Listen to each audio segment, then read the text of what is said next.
Good evening, everyone. I'm Ricky, your life and relationship coach, and I'm back.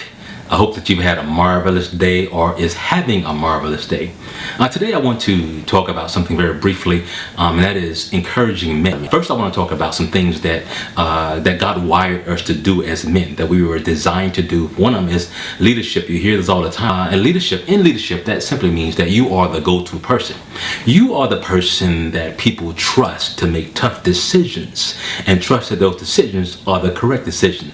You are the one that people trust to guide them in the right direction. However, let me say this, it's impossible for you to lead if you have not first been led. See, it's impossible to teach what you haven't been taught.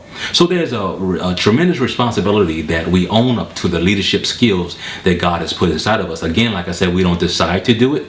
It's what we've been wired to do. I have three precious things which I hold fast and prize. The first is gentleness. The second is frugality. The third is humility, which keeps me from putting myself before others. Be gentle and you can be bold. Be frugal and you can be generous. Avoid putting yourself before others and you can become a leader among men. So that was actually mentioned or stated by a guy named Leo. So I believe that leadership is critical, not only to yourself, not only to your church, to your community, but more importantly to your family. Second thing I want to mention is the term integrity. As I speak this term, it always cuts so deep. Why? Because it's a deep cutting word. It comes from the Latin word integer, which means whole, which means complete, which means blameless.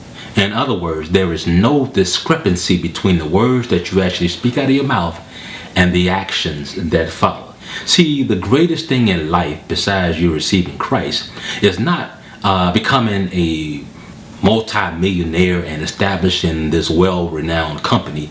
It's not as much as we want to getting married. No, the greatest thing in your life you can do besides Christ is keeping your word.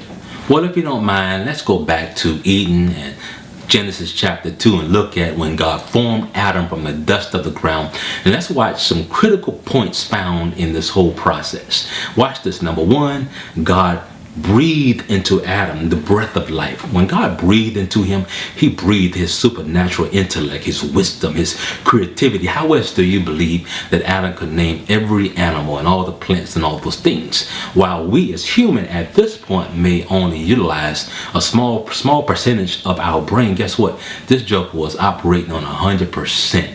So God breathed into him the breath of life, and he became a living soul, a living spirit, a living human being. The very next thing God did was God gave him a home, Eden. See, he gave him a place to live. The next thing God gave Adam was a job. He gave him responsibility. Look at somebody and say, hard work never hurt anyone. I know that's right. So God gave him a job. So the first thing God did was God breathed into him, gave him abilities, just like you, my brother, have abilities as well. The next thing God did for Adam was he gave him a home. Amen. That's critical. The next thing he gave him was job and responsibility. And then the next thing, or the last thing God gave him was a wife. See, all those other things, those layered things, those foundational things, they come before you start pursuing and seeking out a wife. Amen. So here's my point.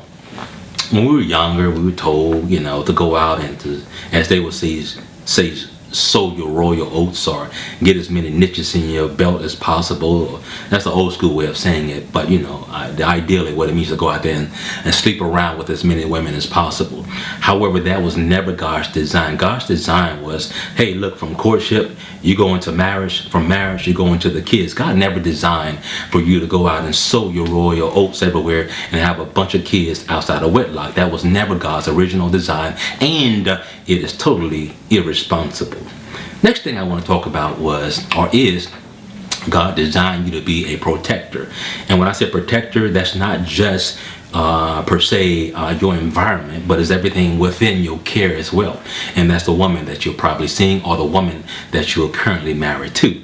And when I say protect, I mean protect her emotionally, protect her physically, protect her financially, create an environment that is so secure that she'll never have to worry about it being imposed upon by some outside force without you being the man and standing guard. In other words, you are her earthly protector. If we want people to respect us, then we have to do what it takes for them to respect us by performing at the level of manhood that is absolutely necessary. The next principle I want to talk about is humility. Why? Because it is critical. I think you and I can both attest that as men, we have egos, and our egos like to be stroked. Unfortunately, the biggest problem with our ego is that it produces pride.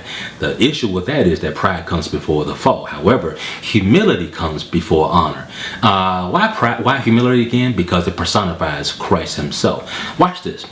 Christ, who being God, was in heaven. Philippians chapter 2, verse 5, who was in heaven, who was God, thought it not robbery to be equal with God. He humbled himself, came down to earth, took upon himself the form of a servant, fashioned himself in the likeness of man, and became obedient even to the death of the cross. Why? So that you and I can have relationship with the Father. Yet he never ceased from being God the whole time, but yet he did it for us. Another example of this would be, especially for the married man, is that you're supposed to love your wife the way Christ loves the church. How? In so that he gave his life for the church. You ought to be in a position that you're willing to give your life, give everything that you have, give up your own desires, and even if need be, lay your life on the line for your family. Well, as we wrap this session up, I'm hoping that these principles will stick. This short session up, I'm hoping that these 4 principles will stick. Again, as I stated, you don't decide to lead, you're wired to lead. Number 2, protector. You're designed to protect everything that God has put in your care. Create a secure and a safe environment where your family can feel safe. Number 3, integrity. Integrity is so critical, and I always have to say this.